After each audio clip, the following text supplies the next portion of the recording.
할렐루야. 감사합니다. 오늘 느헤미야 계속해서 수요일날 8장 1절부터 10절까지 우리 한 번 더 읽겠습니다. 뜻을 생각하며 느헤미야 8장 1절부터 10절까지 이제 성벽 재건을 다 끝나고 느헤미야와 이스라엘 백성들이 어떻게 했는가 읽겠습니다. 이스라엘 자손이 자기들의 성읍에 거주하였더니 일곱째 달에 이르러 모든 백성이 일제히 수문 앞 광장에 모여 학사 에스라에게 여호와께서 이스라엘에게 명령하신 모세 율법을 가져오기로 청하매 일곱째 달 초하루에 제사장 에스라가 율법책을 가지고 회중 앞 곧 남자나 여자나 알아들을 만한 모든 사람 앞에 이르러 수문 앞 광장에서 새벽부터 정오까지 남자나 여자나 알아들을 만한 모든 사람 앞에서 읽음에 뭇 백성이 그 율법책에 귀를 기울였는데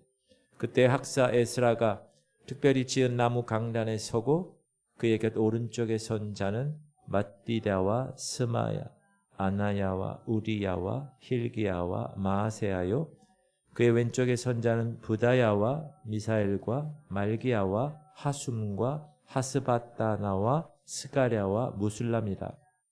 에스라가 모든 백성 위에 서서 그들 목전에 책을 펴니 책을 펼 때 모든 백성이 일어서니라. 에스라가 위대하신 하나님 여호와를 송축하며 모든 백성이 손을 들고 아멘 아멘 하고 응답하고 몸을 굽혀 얼굴을 땅에 대고 여호와께 경배하니라. 예수아와 바니와 세레비아와 야민과 악국과 사부대와 호디야와 마아세야와 그리다와 아사랴와 요사밧과 하난과 블라야와 레위 사람들은 백성이 제자리에 서 있는 동안 그들에게 율법을 깨닫게 하였는데 하나님의 율법책을 낭독하고 그 뜻을 해석하여 백성이 그 낭독하는 것을 다 깨닫게 하니 백성이 율법의 말씀을 듣고 다 우는지라. 총독 느헤미야와 제사장 겸 학사 에스라와 백성을 가르치는 레위 사람들이 모든 백성에게 이르기를 오늘은 너희 하나님 여호와의 정일이니 슬퍼하지 말고 울지 말라 하고 느헤미야가 또 그들에게 이르기를 너희는 가서 살찐 것을 먹고 단 것을 마시되 준비하지 못한 자에게는 나누어 주라. 이날은 우리 주의 성일이니 근심하지 말라. 여호와로 인하여 기뻐하는 것이 너희의 힘이니라 하고 레위 사람들도 모든 백성을 정숙하게 하여 이르기를 오늘은 성일이니 마땅히 조용하고 근심하지 말라 하니 모든 백성이 곧 가서 먹고 마시며 나누어 주고 크게 즐거워하니 이는 그들이 그 읽어 들려준 말을 밝히 알미라. 여러분 일본에 보면 회사 하나가 있는데 미라이 회사라는 곳이 있어요. 미라이 회사. 저분이 사장님이에요. 이 회사는 굉장히 특이한데 직원의 진급을 결정할 때 직원의 이름이 적힌 종이를 이렇게 투표하는 것처럼 자기 이름을 이렇게 써서 이렇게 사장한테 줘요. 그러면 사장이 선풍기 앞으로 가. 선풍기에서 쫙 날려서 제일 멀리 날아간 사람의 종이 있잖아요. 그걸 딱 봐. 그리고 그 사람을 진급시켰대요. 독특하죠? 그래서 어떤 사람은 20년이 지나도 평직원이고 왜? 안 날아가니까. 어떤 사람은 입사한 지 얼마 안 되었는데 과장이라고.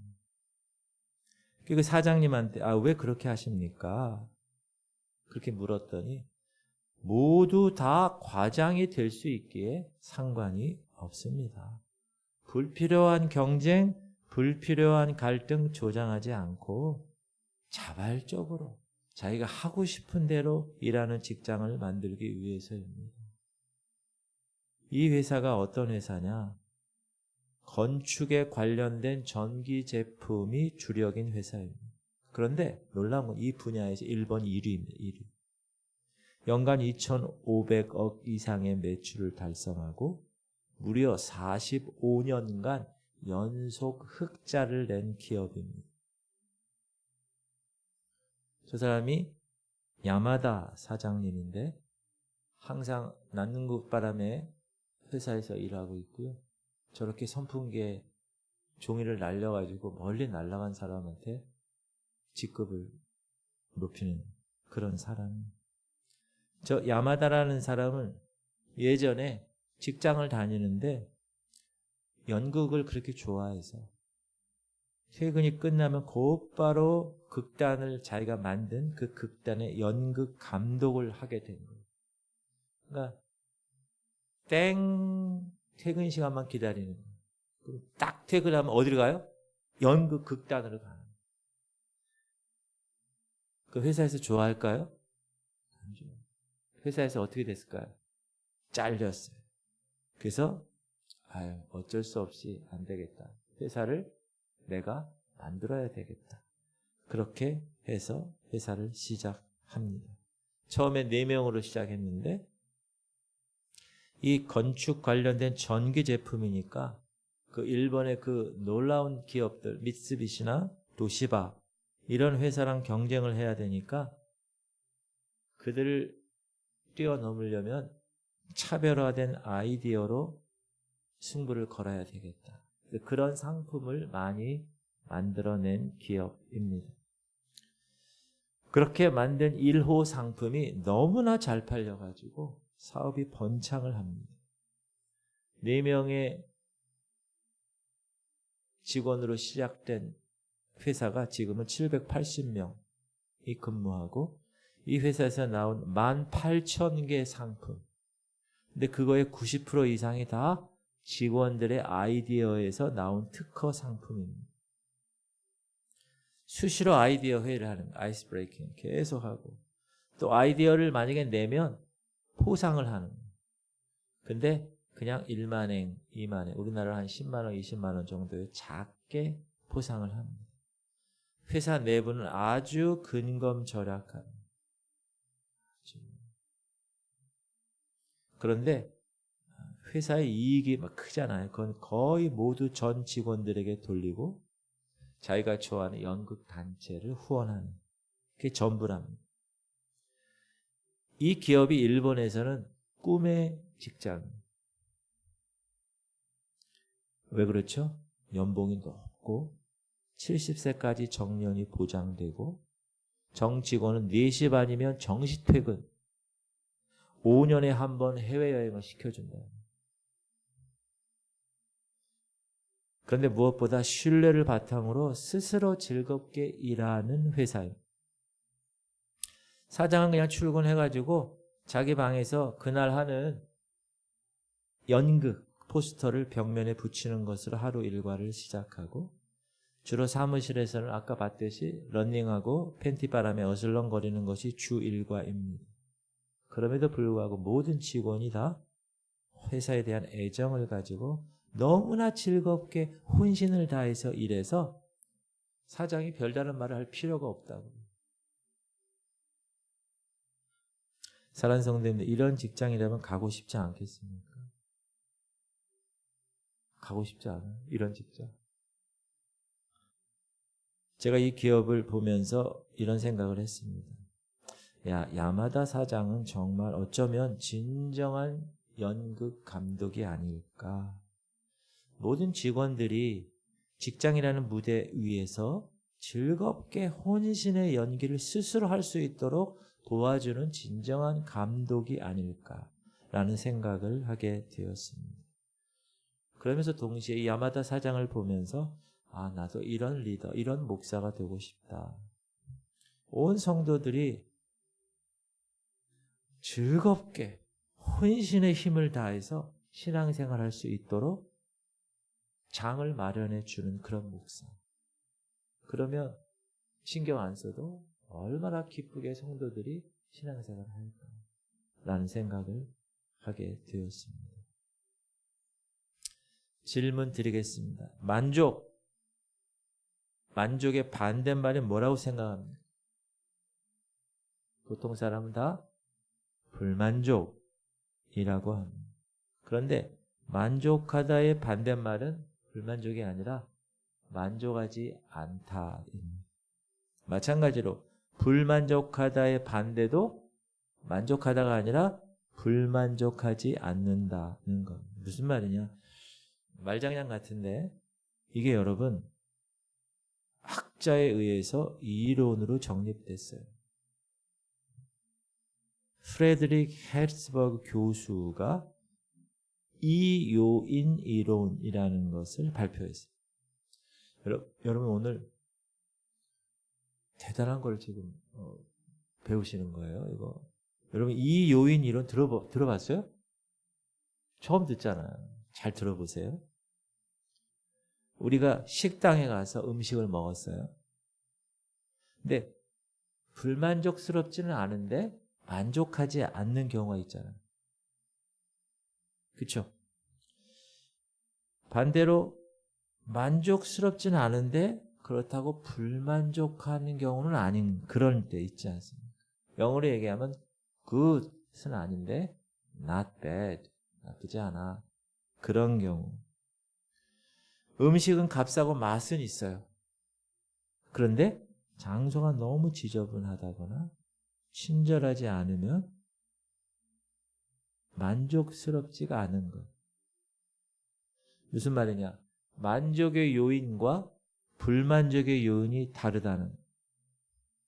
예를 들어 볼게요. 사람들이 직장에서 농성하고 파업하는 주 요인이 뭐죠?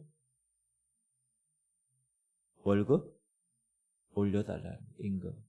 또 직원들의 복지 향상해달라는. 즉 무슨 말이냐? 불만족의 요인은 주로 외부적인 것이 있어요. 임금, 복지 다 외부적인 거잖아요. 그래서 회사에서 그래, 임금 올려줄게. 그래, 근무 시간 줄여줄게. 그랬어요. 그러면 직원들이 만족할까요? 안 만족해. 불만족스럽지는 않은데 만족으로 이어지지는 않더라는 거예요. 자, 그렇다면 직장인들이 회사에서 어떨 때 만족감을 얻을까 조사를 했어요. 그랬더니 내가 하고 있는 일이 정말 가치 있는 일이라고 생각할 때 그때 만족감을 느낀다는. 또 그 일을 통해서 내가 성취감을 느껴. 아, 내가 뭘 하나 했어. 이런 성취감을 느낄 때 만족감을 얻는 거예요. 또 자신이 어떤 사람으로부터 가치 있는 존재로 인정받을 때 그때 만족감을 느낀다는 거예요. 이건 다 어떤 요인이죠? 내부적인 요인. 자, 불만족인 요인을 없애는 것도 중요하지만 만족의 요인을 갖도록 하는 것이 더 중요하다. 그런 면에서 아까 말씀드렸던 그 일본의 회사 미라이 공업, 그 회사를 보면 불만족인 요인을 없애고 만족인 요인을 가지고 있는 멋진 기업이 아닌가라는 생각을 하게 됩니다. 자, 이 원리를 느헤미야에게 적용해 보겠습니다. 이제 불만족인 것은 요소는 없앴어요. 뭐죠? 성벽 재건을 완성했잖아요. 그동안에 성벽이 없어가지고 계속 다른 민족들이 와서 괴롭히고 뺏어가고 너무 힘들었던 거, 그 성벽을 좀 재건했으면 좋겠다라는 생각을 완성을 해서서 이제 불만족의 요인은 없어졌어요. 그렇다고 이스라엘 백성들이 만족했을까요? 아니라는 거예요. 왜냐하면 인간은 영적인 존재예요. 그래서 하나님과의 관계가 회복되고 하나님과의 친밀한 만남이 있기 전에는 인간은 만족할 수가 없는 존재입니다. 아무리 좋은 환경이 주어졌다고 해도 그것 자체가 행복일 수 없어요. 자, 보세요. 여러분이 비싼 침대, 정말 좋은 침대를 샀어요. 그 침대를 사서 잘 수는 있어도 단잠을 잘 수는 없어요. 많은 돈을 들여서 새콤을 장착하고 경비원을 세워도 마음의 평안은 살 수가 없습니다. 좋은 건물과 아름다운 인테리어가 있는 놀라운 예배당이 있어요. 그러나 은혜가 충만한 예배가 될 수는 없다는 거예요.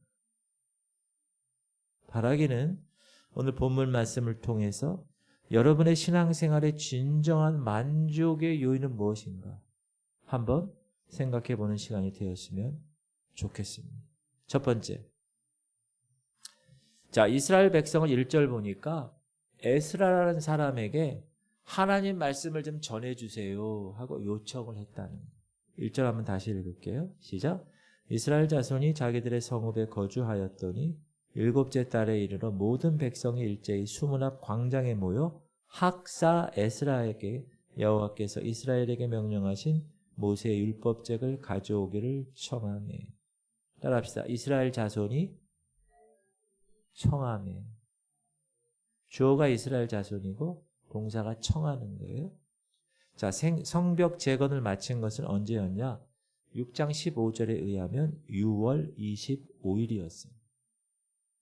그런데 오늘 1절에 보니까 7째 달 7월에 시작되었습니다. 그러니까 6월 25일에서 며칠이 지났습니까? 5일이 지났어요. 그런데 그날 5일이 지난 그날 수문 앞 광장, 이 수문은 말 그대로 워터게이트예요. 그 수문 앞 광장에 모여서 이스라엘 자손들이 에스라라는 사람에게 모세의 율법책을 가져와서 좀 읽어달라는 것입니다. 그 당시는 토라, 모세 오경, 그것이 얼마나 귀했겠어요. 인쇄술이 없었으니까. 지금이야 뭐 여기도 있고 다 자기 손에 다 있지만 그때는. 근데 여기서 몇 가지 주목할 부분이 있습니다. 자, 이날이 7월 1일이었다는 거예요. 7월 1일. 7월 1일은 여러분 이스라엘에게 있어서 정말 중요한 절기 중에 하나입니다. 무슨 절기죠? 나팔절, 나팔절. 여러분 나중에 예수님이 나팔절, 나팔 불 때 오실 거예요. 자, 당시 민간력으로는 이날을 7월 1일을 그래서 새해라, 1월 1일 새해로 지켰습니다. 자, 이스라엘 백성들이 이제 성전 재건을 다 마치고 새롭게 시작되는 한 해, 우리가 2025년 새롭게 한 해 시작했잖아요. 그것처럼 새롭게 시작되는 한 해를 어떻게 했느냐, 어떻게 원했느냐, 하나님 앞에서 자신들을 돌아보는 것으로 시작하기 원했다. 두 번째는 에스라를 소개하는데, 에스라가 누구냐 하면 에스라는 14년 전에 이미 바벨론에서 1800명을 이끌고 2차 포호 귀환을 이끌었던 리더십이에요. 1800명과 함께 이 팔레스틴으로 온 거예요. 자, 그런데 에스라를 소개를 어떻게 하느냐? 1절에서는 학사라고 소개합니다. scribe, 학사, 쓰는 사람이라는 거, 쓰는 사람. 근데 2절에서는 제사장이라고 소개합니다. The priest, 제사장. 학사라는 말은 우리가 빨리 쉽게 이해하려면 서기관이에요. 서기관. 서기관은 뭐냐 하면 글을 적어 옮겨 넣는 사람들. 필사하는 사람, 성경은. 당시는 서기관 제도가 있었습니다. 그런데 이 기록술이 바벨론에서 최고로 발달한 곳이에요. 바벨론. 서기관 학교가 있었고 거기서 문서 작업과 관련된 엄격한 교육을 행했고 거기서 졸업한 배출한 사람들에게 중요 기록물의 작성과 보관을 맡겼습니다. 그래서 일반적인 나라, 일반 제국에서도 서기관이 왕의 총애를 입은 사람이고 높은 직책에까지 오르는 예가 많았습니다. 그런데 에스라는 율법의 서기관이었다. 이 율법의 서기관인 것은 그냥 단지 토라를 베껴서 쓰는 걸로 끝나는 게 아니라 토라에 관해서 정통하다는 것을 이야기합니다. 쉽게 말하면 백성들에게 그 율법을 가르칠 수 있는 충분한 자격이 있다, 그 뜻이에요. 이 서기관, 이 학사라는 뜻은. 또 제사장, priest라고 얘기했어요. 이 제사장이라는 말은 여러분 알다시피 백성들에게 종교적인 것을 가르칠 공적인 자격과 직분이 있었다라는 것입니다. 그러니까 에스라는 말씀을 해석할 능력도 있고 자격도 갖춘 지도자였다. 그런데 백성들이 스스로 요청을 했다는 거예요. 아까 우리가 얘기했지만 이스라엘 자손이 청한 거예요. 느헤미야가 시킨 게 아니에요. 시켜서 다 사람들이 모인 게 아니에요.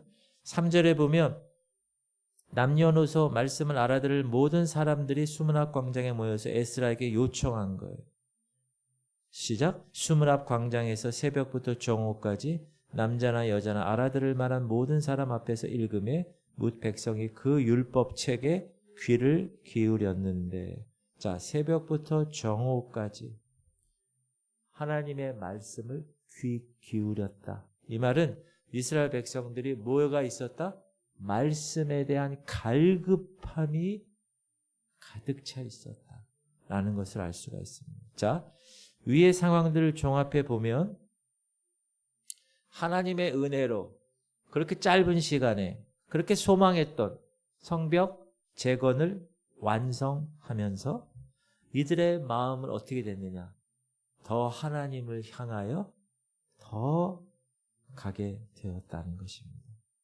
그래서 자신들이 이제 성벽이 다 완성되었으니 이제 우리의 하나님과의 바른 관계를 회복하기 위해서는 우리가 말씀을 들어야 한다라고 생각을 했어요. 그래서 말씀을 들으려니까 말씀의 연구의 전문가인 제사장 자격도 있었던 에스라를 찾아서 요청했어요. 말씀을 가르쳐 주세요. 사랑하는 성도님들, 2025년도에는 말씀에 대한 갈급함이 있기를 축복합니다. 여기서 말씀에 대한 여러분, 제가 항상 얘기해요. 영적으로 태어났어요, 여러분. 그러면 처음에 태어난 애가 뭐 다른 거 하나요? 엄마 젖만 찾는 거야. 배고프다고.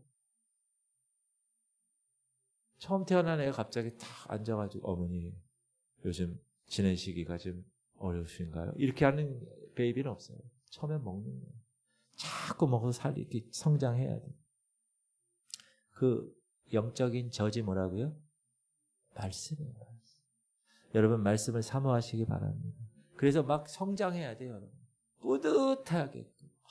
이런 뜻이 없고 하나님 감사합니다. 하나님의 그 원대한 그 뜻, 계획, 예수님을 향한 그 놀라운 비전, 이야 이런 거였네요. 막 가슴이 막 이렇게 뿌듯해야 돼요. 여러분. 질문 드립니다. 사랑하는 성도님, 오늘 본문의 이스라엘 백성들처럼 여러분도 새로운 변화에 대한 갈급함이 있으십니까? 아멘. 이렇게 시원찮게 하십니다. 하나님을 더 가까이 나가기를 원하는 갈급함이 있으십니까? 그렇다면 여러분 스스로 마음을 여셔야 돼요. 홀로서기 해야 돼요. 말씀을 가까이 해야 돼요. 공동체 성경 읽기를 그냥 확 끝나는 거예요. 화장실에서 읽으면서 하고 딴 거 하면서 그러면 안 돼요, 여러분. 집중해서. 이 말씀이 나에게 주님이 말씀하시는 겁니다. 여러분, 우리가 하나님을 바로 알 수 있는 가장 객관적인 증거가 뭡니까? 성경이에요. 말씀이에요. 우리가 믿는 하나님은 성경의 하나님이지 혹시 여러분이 만들어낸 하나님인지 어떻게 알아요? 그걸 알 수 있는 길이 뭐예요? 성경밖에 없어요. 바라기는 말씀에 대한 갈급함이 2025년도는 더 격하게 있기를 축복합니다. 그러면 어떻게 해야 돼요? 예배 빠지면 안 돼, 예배. 수요일, 금요일, 이거 가지고 성이 안 차. 새벽 기도도 나오고, 이거 가지고 성이 안 차. 성경 공부도 하고. 이런 게 막 여기서 막 격하게 있기를 축복합니다. 두 번째 생각할 것은 하나님의 말씀이 딱 선포돼서 이스라엘 백성들, 요청한 이스라엘 백성들에게 들려지자 이들의 반응이 어땠어요? 회개했어요. 감격의 눈물이 쏟아지기 시작했어요. 자, 에스라가 귀 기울여 듣기 원하는 이스라엘 백성들, 수문 앞 광장에 모인 백성들에게 하나님의 말씀을 펴서 읽기 시작합니다. 근데 에스라 좌우에 13명의 사람들이 배치되어 있습니다. 이게 뭐냐? 일종의 인간 스피커. 지금 마이크 시스템이 있어가지고 혼자서 여의도 광장에서 해도 뭐 다 들려요. 근데 이때는 마이크 시스템이 없잖아요. 그럼 에스라가 말씀을 읽으면 저 정도 중간쯤 되는 사람이 듣고 거기서 또 저쪽 백성들에게 다시 외치는 거예요. 에스라가 단 위에 섰다고 그랬어요. 단 위에 서서 하나님의 말씀을 딱 펼쳤어요. 근데 백성들이 모두 어떻게 했다고요? 촥 일어났어요. 시작. 에스라가 모든 백성 위에 서서 그들 목전에 책을 펴니 책을 펼 때 모든 백성이 일어서니라. 이게 무슨 표현일까요? 말씀에 대한 경외감. 야, 하나님 말씀하시네. 우리가 어떻게 앉아 있을 수 있을까? 탁 서서 마치 말씀을 대하는 자세가 하나님을 대하는 것처럼 그렇게 말씀을 대했다. 여러분 말씀을 그렇게 대하십니까? 정말이에요? 그래서 요즘에도 어떤 교회는, 우리 교회는 그렇지 않은데 성경 봉독 순서가 되잖아요. 그럼 모든 회중이 다 일어나요. 성경 봉독을 일어나서 같이 선포해요. 성경적이에요. 하나님 말씀에 대한 경외감을 표시하는. 그렇게 이스라엘 백성들은 6시간 동안 말씀을 들었어요. 서서. 제가 주일날 조금 늦게 끝나는 사람들이 아우 오늘 이렇게 길어. 지금 이스라엘 백성들은 몇 시간? 앉아서 서서. 그리고 들려지는 말씀의 백성들이 어떻게 했다고요? 아멘! 아멘! 응답하면서 또 몸을 굽혀 하나님께 경배했다. 제 얘기가 아니에요. 시작. 에스라가 위대하신 하나님 여호와를 송축하며 모든 백성이 손을 들고 아멘! 아멘! 하고 응답하고 몸을 굽혀 얼굴을 땅에 대고 여호와께 경배합니다. 그래서 여러분 여기서 강단에서 막 선포할 때 아멘 하는 거 있죠? 성경적이에요. 여기는 뭐 하면서 아멘 아멘 했어요? 손을 들고 아멘 아멘 했다는 거예요. 여러분 흑인 교회, 흑인이 다 모이는 흑인 목사님, 흑인 성도들이 모이는 교회 한번 가보셨어요? 뭐 이제 유튜브 이런 데도 많이 나와요. 그 목사님이 막 해요. 흑인들은 그 피가 그래요. 할렐루야. 그러면 저기서 할렐루야, 할렐루야 막 그냥 주고받는 거야. 아유, 예배인지 무슨 돗대기 시장인지 뭐. 근데 여기 손을 들고 아멘 아멘 그 2번이나. 이제 아멘 안 하는 사람 제가 보겠어요. 아멘 안 하는 사람. 사랑하는 성도님들, 강단에서 하나님의 말씀이 선포될 때 말씀에 대한 경외감을 가지고 말씀을 들으십시오. 아멘 아멘 하면서 응답하십시오. 말씀을 듣고 하나님을 경배하십시오. 이렇게 하는 것이 성경적이라. 오늘 안 나온 사람들 어떡하지?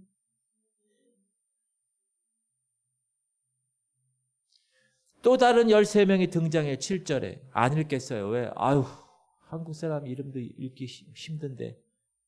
아유, 그 사람들. 그래서 내가 그냥 8절부터 읽는 거예요. 하나님의 율법책을 낭독하고 그 뜻을 해석하여 백성에게 그 낭독하는 것을 다 깨닫게. 이 사람들이 뭐 하는 사람이냐? 중간 리더십들이에요. 목자들이라 이렇게. 그래서 하나님의 말씀이 어려워요, 쉬워요? 쉽지 않아요. 깨닫도록 하는 거예요. 9절. 백성이 율법의 말씀을 듣고 다 우는지. 왜? 깨달았으니까. 총독 느헤미야와 제사장 겸 학사 에스라와 백성을 가르치는 레위 사람들이 모든 백성에 이르기를 오늘은 너희 하나님 여호와의 성일이니 슬퍼하지 말고 울지 말라 하고. 무슨 말이에요? 깨닫게 했다는 거예요. 이게 너무나 중요해요. 여러분 말씀이 아무리 선포돼도 사람들이 깨닫질 못하면 아무런 소용이 없어요. 자, 지금 예전의 말씀이 기록된 모세의 때와 지금 느헤미야 이 말씀을 듣는 청중의 상황이 다르잖아요. 그래서 깨닫게 하는 과정이 필요합니다. 우리에게는 이 깨닫게 하는 과정이 더욱 많이 필요합니다. 왜? 지금 또 시대가 얼마나 많이 바뀌었어요. 성경에는 어려운 구절이 많습니다. 성경이 쓰인 시대와 지금은 너무나 다릅니다. 이스라엘 풍습과 한국의 풍습은 많이 다릅니다. 이스라엘 나라 언어와 한국의 언어는 다릅니다. 언어가 가지고 있는 뉘앙스가 다 있는데 아무리 똑같은 말로 잘 번역했어도 그 뉘앙스는 전달되지 않을 때가 많습니다. 그래서 뭐가 필요해요? 해석하고 깨닫도록 하는 과정이 필요합니다. 그걸 누가 하는 거예요? 목사가 하는 거예요. 그 일을. 목사가. 그러니까 목사가 자기가 이해도 못하는 거를 이렇게 얘기하면 성도들은 이해할까요? 이해 못하죠. 이해해가지고 열심히 얘기해도 이해가 잘 안 되는데. 그래서 목사는 평생 공부하는 사람이 돼야 된다. 신학교 때 그렇게 공부했어요. 깨닫게. 그래서 저는 웬만하면 제가 안 깨달아지는 거는 설교를 잘 안 합니다. 왜? 안 되지. 깨달아야지. 깨닫고 얘기해야지. 하나님의 말씀이 이제 백성들한테 깨달아졌어요. 그때 어떤 반응이 일어났다고요? 백성이 율법의 말씀을 듣고 다 우는 줄. 왜 울었을까요?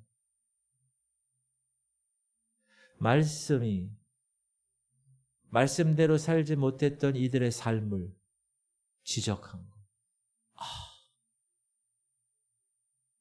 그 말씀이 찌르는 거. 하나님의 말씀은 살아있고 운동력이 있어. 활력이 있어. 좌우에 날선 어떤 검보다도 예리하여 혼과 영과 및 관절과 골수를 찔러 쪼개기까지 하며 또 마음의 생각과 뜻을 판단하는. 여러분, 하나님의 말씀이 영적인 거예요? 육적인 거예요? 영적인 거죠. 그러니까 보이지 않는 거예요. 영적인 건 보이지 않잖아요. 혼과 영과 혼하고 영 보여요? 안 보여요? 관절 골수. 여러분 다리 관절 한번 봐봐요. 속에 보여요? 안 보여요?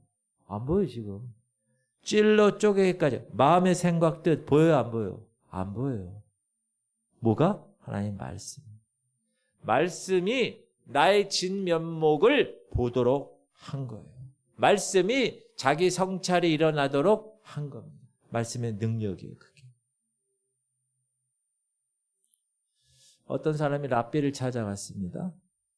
이렇게 얘기했어요. 랍비요, 저는 토라, 창세기, 출애굽기, 레위기, 민수기, 신명기, 모세 오경을 무려 3번이나 훑었습니다. 여러분 공동체 성경 읽기 해서 성경 3번 훑었잖아요. 3년 됐으니까. 그랬더니 랍비가 조용히 웃으면서 이렇게 얘기했대요. 그렇다면 토라는 말씀은 당신을 몇 번 훑었습니까? 무슨 말이죠? 하나님의 말씀을 얼마나 읽었느냐 중요하죠. 이거. 더 중요한 게 뭐라고요? 그 말씀이 여러분을 만지는 것이 더 중요하다. 나름대로 바르게 살았다고 생각했는데 말씀이 깨달아지고 말씀 가운데 깊이 나아가 보니까 내 삶의 현주소가 보이게 된 거예요. 이야, 내가 하나님에게서 이렇게 멀리 떨어져 있었구나. 그렇게 되면 하나님 앞에서 뭘 하게 될까요? 마음을 찢는 통회의 기도를 하게 되는 거예요. 왜?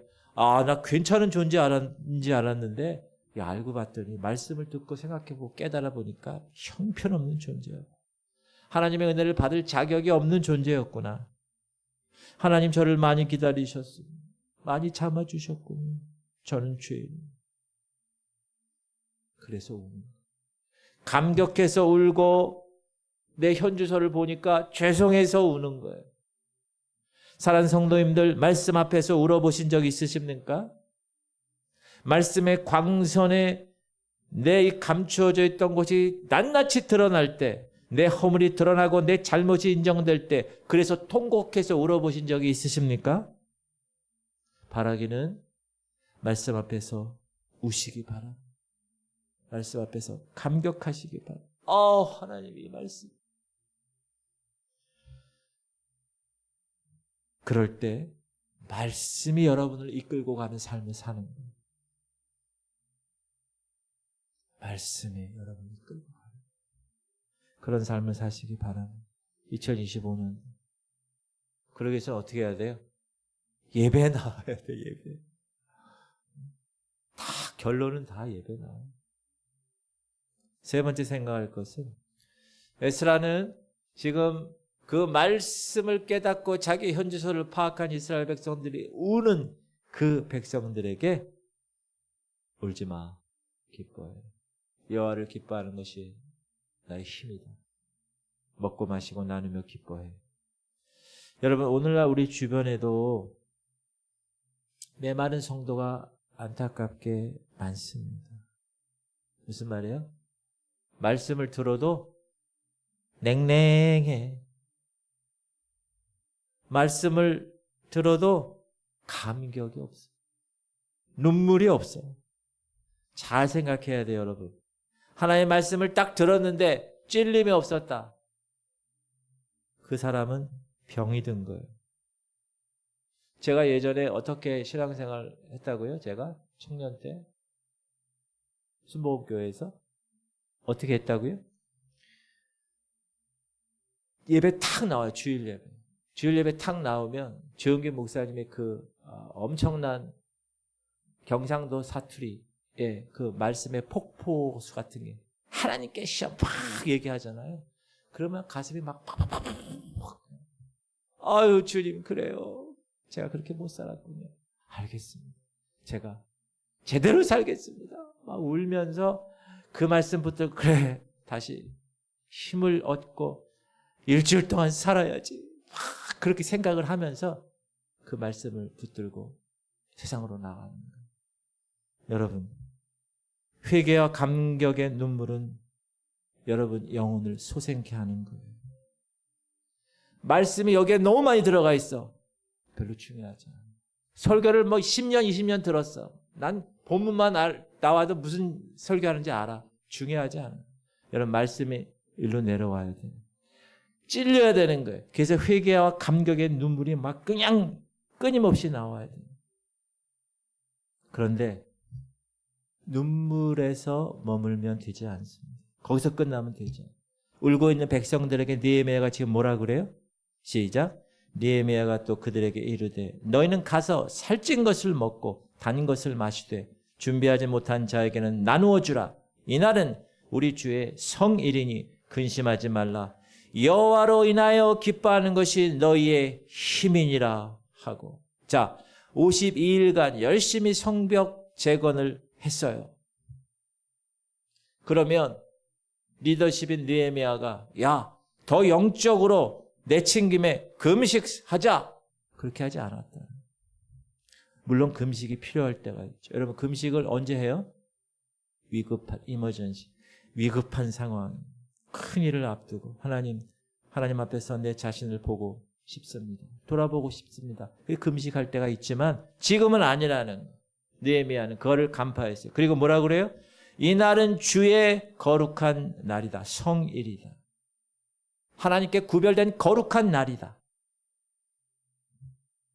여러분 내가 지금 이 땅에 살지 않고 이 땅에 속해 있지 않고 하늘에 속해 있다는 것만 생각해도 여러분 기쁘지 않으세요? 그런 기쁨이 있어야 돼요. 지금 이스라엘 나라는 주변 나라에서 엄청나게 심리하게 호시탐탐 노리는 그런 위기 가운데 그런 두려움에서 벗어나서 이제 너희들 하나님 앞에서 기쁨을 회복해야 할 날이 바로 오늘이다. 그렇게 느헤미야는 얘기한 거예요. 우리가 지난 사무엘상 사무엘을 공부할 때 사울 왕이 블레셋과 전쟁 중인 군사들이 있어요. 근데 여러분 전쟁하려면 어떻게 전쟁을 해야 돼요? 밥을 많이 먹고 힘이 있어서 전쟁을 하진 않아요. 무기로도 싸우지만 나중에 정 안 되면 그냥 육박전을 하려도 힘이 있어야지 이기지. 근데 사울이 전쟁 중인 블레셋 사람들과 전쟁 중인 군인들에게 야 오늘 음식물 먹는 사람은 저주받아 이렇게 선포했다는 거예요. 어리석은 명령이죠. 그래서 아들 요나단이 그 명령을 듣지 못하고 전쟁 중에 그냥 모르게 꿀을 먹었어요. 근데 그 꿀을 먹은 요나단은 더 힘을 얻어가지고 요나단이 전쟁을 승리로 이끌어요. 나중에 왕의 아들 요나단이 죽을 뻔했죠. 그러나 오늘 본문은 느헤미야가 뭐라 그래요? 살찐 것을 먹고 단 것을 마시라. 그리고 준비하지 못한 사람이 있으면 나누어 줘. 이 말은 뭐죠? 힘을 회복하라는 거죠. 사랑하는 성도님들, 2025년도는 우리가 말씀을 듣고 그 말씀이 찔리고 그 말씀에 대해서 눈물 흘리는 그거 필요한 줄 믿습니다. 하지만 그리스도인의 궁극적인 목적은 그것이 아닙니다. 신앙은 고행이 아닙니다. 108 계단을 올라가고 무릎이 터져서 그래서 도를 득한다? 그런 종교가 아닙니다. 기독교는 말씀을 깨닫고 하나님과의 친밀한 교제를 회복해서 그 회복의 기쁨 가운데서 주님 주신 일을 감당하는 것, 그것이 신앙의 기본, 본 모습입니다. 왜냐하면 여러분 따라 우리는 하나님 때문에 수지 맞은 사람들이기, 하나님 때문에 기뻐할 것이 많은 사람들, 우리는 진정으로 복된 사람들, 그것이 우리의 힘이라는 거예요. 그러니까 여러분이 신앙생활할 때 뭔가 좀 이렇게 우울감이 있고 이렇게 좀 다운되고 이런 경우는요, 뭔가 잘못된 거예요. 좀 병이 들은 거예요, 영적으로. 그러면 안 돼요. 항상 여기서 말씀에 대한 갈급함과 그 말씀이 나를 이끌고 가는 그 성취감으로 가득 차서 그 말씀이 내 삶을 이끌어가는 그 기쁨 때문에 내가 막 여기서 막 할렐루야, 막 말이 막 툭 부딪혀도 할렐루야, 막 이렇게 얘기가 나와야 돼요. 그런 여러분 되시기 바랍니다. 그것이 우리의 힘이라는 거예요. 그 기쁨이 여호와를 기뻐하는 것이 우리의 힘이니라. 할렐루야. 여러분 하나님 기뻐하시기 바랍니다. 우리나라에 1907년에 어떤 일이 있었는가? 부흥이 있었어요. 소위 평양대 부흥회가 있었는데 평안도와 원산을 중심으로 이 부흥 운동이 일어났어요. 민족을 살리는 원동력이 되었습니다. 근데 이 1907년은 여러분 조선 말기 시대입니다. 당시 상황은요, 탐관 오리들의 학정으로 인해서 백성들의 삶이 완전히 최악, 풀뿌리, 나무 껍데기로 연명할 정도로 궁핍한 그 시대. 일본이 청나라를 꺾고 중국을 꺾고 러시아를 꺾고 본격적으로 조선을 삼켜 집어먹을 때, 이 나라는 전쟁 한번 제대로 하지도 못하고 일본에게 나라를 넘겨주던 때, 그때였어요. 1907년. 근데 그때 이 땅에 하나님의 말씀 운동이 일어난, 성경을 읽으면서 어떤 깨달음이 이 조선 사람들에게 있었는가? 야, 이렇게 비참한 백성을 사랑하는 사람이 지금까지 없었는데 하나님은 외아들 예수 그리스도를 우리에게 주시기까지 우리를 사랑하셨단 말이야? 그 복음의 메시지를 들은 거예요. 말씀 사경회가 평양에서 시작됐고 평안도와 원산으로 퍼져나갔고 말씀의 능력으로 많은 기적들이 일어났고 무엇보다 그 말씀이 자신의 삶을 찌르기 시작하니까 회개 운동이 일어나게 돼요. 그래서 경찰서에 찾아가서 자신의 과거의 죄를 자수하는 일들이 막 일어난 거예요. 걷잡을 수 없어. 하나님께서 이렇게 만드시니까. 이때 조선은 망했습니다. 올해가 을사년이죠? 여러분 을사늑약 아시죠? 조선은 망했어요. 그러나 국민의 정신은 망하지 않았습니다. 뭐 때문에? 말씀에 대한 능력 때문에. 그래서 이 민족은 다시 일어날 수 있었습니다. 아까 얘기했지만 불만족의 요인은 해결되지 않았어요. 그러나 만족의 요인이 해결되자 불만족의 요인도 극복할 수 있게 되었다. 그리고 지금 100년 이상 넘게 지났어요. 이 한국 사회는 그동안에 엄청난 변화가 있었습니다. 나라를 되찾았고요. 급속한 경제 발전을 이루었고요. 교회를 보세요. 얼마나 성장했습니까? 그런데 말입니다. 왠지 100년 전과는 반대라는 느낌이 드는 건 왜 그럴까? 이제는 불만족의 요인은 없어졌어요. 그러나 사람들의 마음에 만족이 없어요. 더 이상 하나님의 말씀에 귀를 기울이려고 하지 않아요. 경제적인 부유함 때문에, 옛날에는 못 먹고 못 살았기 때문에 교회 가서 하나님 잘 살게 해주세요 그랬어요. 우리 부모님 때. 근데 지금은 잘 살아요. 3만 불이 넘어요, 국민소득이. 이제 예수님 없이도 잘 살 수 있다고 생각하는 거예요. 더 이상 영적인 갈급함을 못 느끼는 이 시대. 사랑하는 성도님들, 우리는 우리 속에 있는 그 영적인 갈급함의 소리에 귀를 기울이셔야 합니다. 말씀이 강단에 선포되면, 그 말씀이 내 마음 가운데 뿌려지면, 나의 보이지 않는 영과 혼과 관절과 골수를 찔러 쪼개면 그 말씀을 듣고 울어야 합니다. 그 말씀을 듣고 가슴을 치며 회개해야 합니다. 그래야 하나님과 친밀한 교제가 회복되는 거예요. 그래야 여호와를 기뻐하는 것이 우리의 힘이라고 하는 성령이 주시는 기쁨 가운데 살아갈 수가 있는 거예요. 그리고 그렇게 하나님이 주신 허락된 이 지구촌 교회, 또 목사인 저 여러분에게 허락하신 사명, 그 사명을 기쁘고 즐겁게 감당할 수 있는 거예요. 할렐루야. 우리 오승교 장로님이 오셔가지고 제가 얼마나 기쁜지 몰라요. 이렇게 예배 시간에. 교장 선생님이세요. 교장 선생님. 내가 오 장로님을 이렇게 멀찍이서 보면 흔들리질 않는 거예요. 이야, 고수다. 오 장로님이 제가 여기 중앙지방에 처음에 이제 이렇게 왔는데 임원이셨어요. 아, 목사님, 저랑 나이가 똑같네요. 그러셔가지고 저를 친구로 받아주셔가지고 제가 얼마나 감사했는지 몰라요. 그때 정말 제가 마음이 편안했어요. 저는 뭐 중앙지방에 모르고 왔는데. 그러면서 제가 생각하는 게 있어요. 아, 저거는 영적인 기쁨이 없이는 저렇게 부안해동하지 않고 그 사명의 길을 걸어갈 수 있구나라는 생각을 했어요. 여러분, 그렇게 사시길 바랍니다.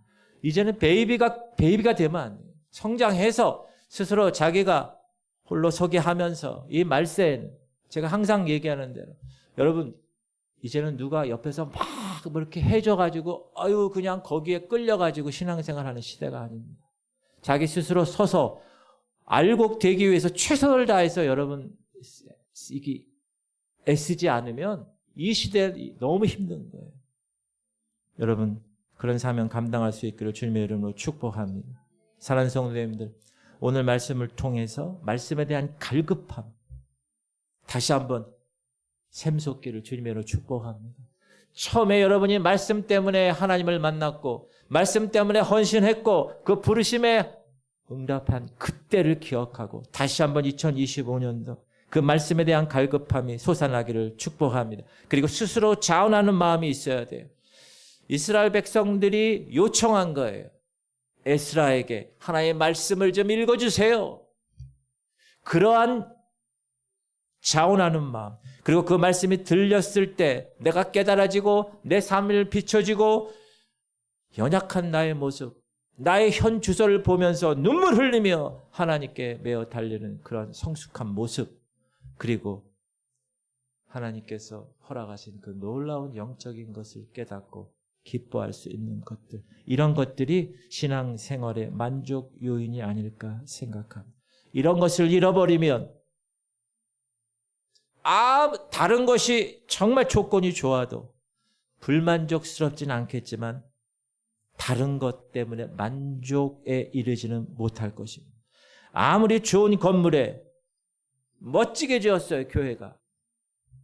잘 짜여진 예배, 매끄러운 진행, 아름다운 찬양, 훌륭한 설교가 그 교회에 있다 할지라도 하나님이 기뻐 받으시며 우리 마음에 깊은 만족감을 느끼게 하는 신앙생활은 아닐 수가 있다는 거 꼭 기억하실 수 있길 바랍니다. 나의 현 주소를 정확하게 진단할 수 있는 것 말씀밖에 없다는 것. 그러므로 여러분, 공예배에 나와야 됩니다. 주일 한 번만으로는 안 됩니다, 목사님. 하나님, 그래서 수요일 금요일 나오겠습니다. 그것 가지고 제가 성이 안 찹니다. 새벽에 나와서 하나님 매일매일 주님을 만나고 주의 말씀 가운데 거하겠습니다. 그런 결단. 바라기는 말씀에 대한 갈급함과 자원하는 마음과 회개와 감격의 눈물과 하나님으로 인한 기쁨을 통해 2025년도에는 신앙의 즐거움을 회복하는 성도님들 되기를 주님의 이름으로 축복합니다. 그렇게 되기를 선포하며 나가는 여러분 되시기 바랍니다. 할렐루야. 기도합시다.